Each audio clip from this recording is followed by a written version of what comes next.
Hello student, तो कैसे हैं आप लोग। आई होप आप लोग बहुत ही अच्छे होंगे। मैं अपने चैनल बायोलॉजी मस्ती फिटनेस में आप लोगों का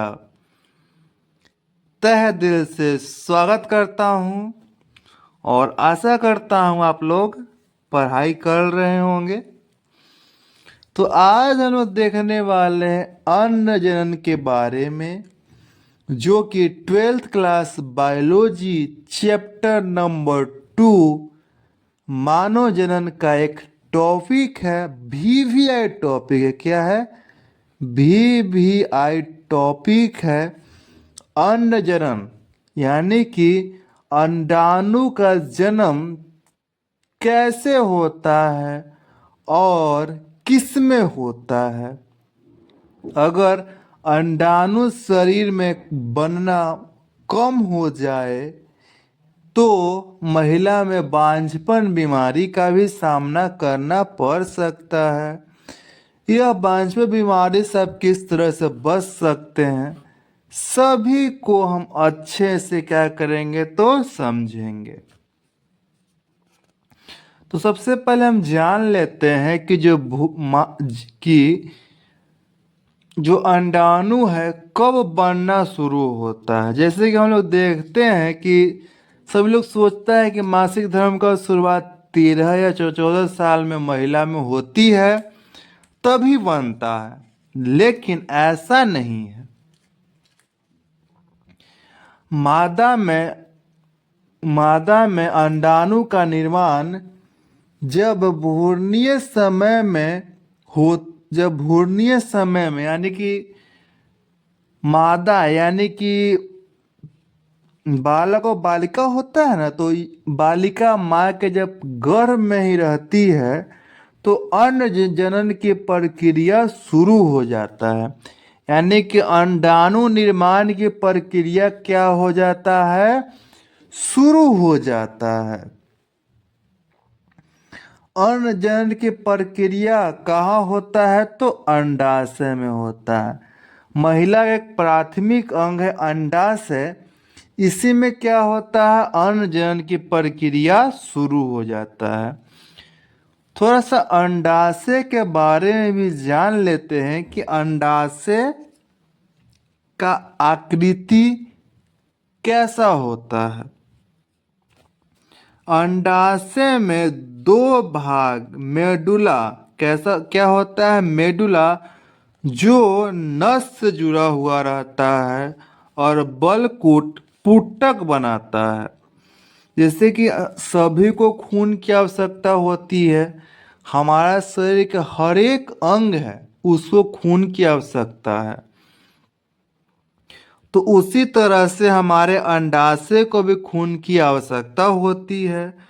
तो उसका एक भाग है मेडुला, जो क्या होता है? नस से जुड़ा हुआ होता है, और बलकुट जो होता है क्षेत्र, वह क्या करता है? पुटक बनाता है ना। प्राथमिक पुटक, द्वितीय पुटक, तृतीय पुटक। इसी तरह से 14वां दिन जब पुटक बनता है उसे हम बोलते हैं ग्राफियन पुटक। 14वां दिन जब पुटक बनता है उसे क्या बोलते हैं हम लोग? ग्राफियन पुटक। और वह ग्राफियन पुटक फट जाता है केवा दिन? 14वां दिन। जैसे 14वां दिन ग्राफियन पुटक फटता है तो ओकरा में अंडाणु का बाहर निकल जाता है। कहाँ से? तो ग्राफियन पुटक के फटने से अंडाणु कहाँ निकल जाता है? तो ग्राफियन पुटक से वो बाहर निकल जाता है। जैसे ही पुरुष का शुक्राणु 14वां दिन माँ के या महिला के योनि भाग से होते हुए कहाँ पहुंचेगा? तो डिंब वाहिनी या फ्लोपियन ट्यूब में। तो क्या होगा? महिला अंडाणु और शुक्राणु आपस में मिल जाएंगे और स्त्री प्रेग्नेंट हो जाएगी। ठीक है। तो ये पुटक है। पुटक किस भाग में होता है? तो बलकुट क्षेत्र में पुटक होता है। वही पुटक में क्या होता है, विभाजन होता है तो प्राथमिक पुटक का निर्माण होता है। फिर उस पुटक में थोड़ा सा विभाजन होगा तो द्वितीय, फिर तृतीय, इसी तरह से करते हुए जब 14वां दिन पुटक बनेगा तो उसे क्या बोलते हैं हम लोग, ग्राफीन पुटक। उस ग्राफीन पुटक के फटने से उसमें अंडाणु बाहर निकल जाएगा और उस अंडाणु से अगर शुक्राणु मिल जाएगा तो क्या होगा, निषेचन हो जाएगा। और 7 दिन के बाद वह कहाँ पहुंचेगा, माँ के गर्भाशय के अंतः परत में, और वह अंतः परत में अंतरारोपित हो जाएगा। जैसे ही अंतरारोपित हो जाएगा डिलीवरी कंफर्म हो जाएगा। ठीक है, आगे थोड़ा सा हम लोग देखते हैं। आई होप ये बलकुट या पुटक के बारे में थोड़ा बहुत समझ में आ गया होगा। अंडाशय में क्या होता है, अंड जननी कोशिका में के द्वारा अंडाणु का निर्माण होता है। जैसे कि देखते हैं कि कोशिका होता है ना, कोशिका के मिलने से क्या का निर्माण होता है, उत्तक का निर्माण होता है। उत्तक के मिलने से क्या निर्माण होता है, अंग का निर्माण होता है। अंग के मिलने से क्या निर्माण होता है, अंग तंत्र का निर्माण होता है। और अंग तंत्र के मिलने से शरीर का निर्माण हो जाता है। उसी तरीके से अंडाशय के अंदर एक कोशिका है जिसका नाम है अंडजननी कोशिका। इसी कोशिका के द्वारा क्या होता है, अंडाणु का क्या होता है, तो निर्माण हो जाता है। यहाँ तक आपको समझ में आ गया होगा कि किस कोशिका के द्वारा अंडाणु का निर्माण होता है, तो अंड जननी कोशिका के द्वारा अंडाणु का निर्माण हो जाता है। थोड़ा सा हम लोग आगे देखते हैं कि जन्म से पहले भ्रूणीय अवस्था में अंडाशय में समसूत्री विभाजन करके प्राथमिक अंडक का निर्माण होता है। मतलब कि जब बच्चा माँ के गर्भ में रहता है, कौन, बालक या बालिका,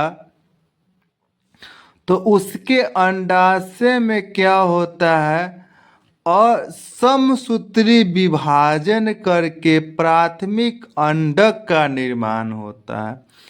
समसूत्री विभाजन मतलब क्या, कि समान मात्रा में 2 से 4, 4 से 6, 6 से 8, 8 से 10, इसी तरीका से क्या होता है, विभाजन होते जाता है।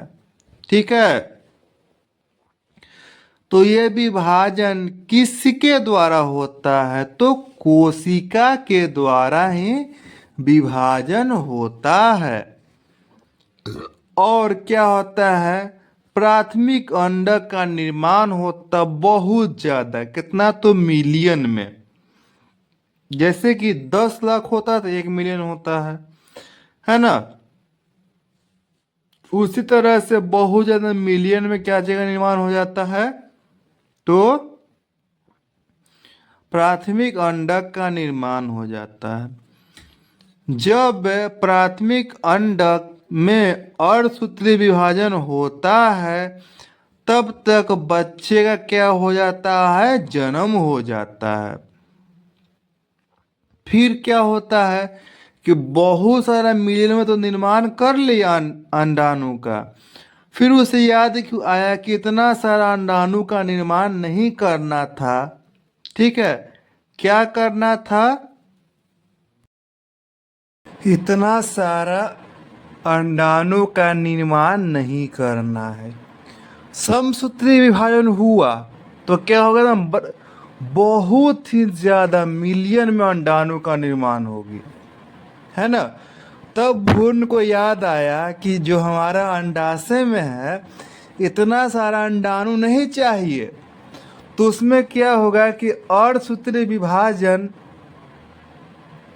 क्या होता है, अप्रथम असूत्री विभाजन होता है तब बच्चे का क्या हो जाता है, तो जन्म हो जाता है। फिर क्या करता है कि कि जब अंडाणु अंडक बन रहा है तो उसमें अर्धसूत्री विभाजन हो गया, यानी कि अर्धसूत्री मतलब क्या, आधा विभाजन हो, मतलब 4 से 2 हो गया, 2 से 1 हो गया। उसी तरह से विभाजन हुआ तब तक बच्चा क्या हो गया, जन्म हो गया। फिर उसके बाद यह विभाजन क्या होता है, रुक जाता है। क्या होता है, तो रुक जाता है। जब बच्ची किशोर अवस्था में पहुंच जाती है तो द्वितीयक अंडक का निर्माण होता है, और क्या होता है कि उसमें फिर से क्या होगा, आगे की ओर उसमें विभाजन होगा। ठीक है, तो थोड़ा सा आगे देखते हैं। जैसे कि आप लोग देख रहे हैं कि अंड जननी कोशिका के द्वारा क्या होता है, भ्रूणीय जीवन में समसूत्री विभाजन करके बहुत सारा कोशिका का क्या कर ले, बहुत सारा अंडक का क्या हो जाता है, तो निर्माण हो जाता है। और जब समसूत्री विभाजन करके अंडक का जब निर्माण हो जाता है तो उसमें प्राथमिक अंडक के समय उसमें अर्धसूत्री विभाजन जैसे ही शुरू होता है तो बच्चे का देखिए यहाँ पर जन्म हो गया, है ना। और यह तब तक रुका हुआ रहेगा जब तक का उसका एज 13 से 14 साल ना हो जाए। ठीक है, जब 13-14 साल का जब हो जाएगा तो द्वितीय जब निषेचन की क्रिया जब हो जाएगा, है ना, तो क्या होगा, द्वितीयक अंडक का निर्माण होगा, है ना। जब द्वितीय अंडक का जब निर्माण हो जाएगा तो उसमें अर्धसूत्री विभाजन होगा। कितना, द्वितीय अर्धसूत्री जब विभाजन होगा, कब होगा, जब उसमें निषेचन की क्रिया होगा। ठीक है, परंतु क्या होता है, किसी कारणवश अंडाणु का जो निर्माण है शरीर के अनुसार, मस्तिष्क के अनुसार, है ना, उसमें हार्मोनल अनबैलेंसता आ जाता है, जिससे अंडाणु का जो एलएच सर्च है, अंडाणु बनने की जो प्रक्रिया है उसमें दिक्कत होता है। ठीक है, आई होप ये वीडियो आपको थोड़ा बहुत समझ में आया होगा। अगर थोड़ा बहुत समझ में आए तो उसको 2 बार 3 बार 4 बार देखिए, आपको धीरे धीरे वीडियो समझ में आना लग जाएगा। इसी के साथ हम लोग मिलते हैं नेक्स्ट वीडियो में। तब तक के लिए आप लोग मस्त रहिए और फिट रहिए और अपने फैमिली के साथ स्वस्थ रहिए।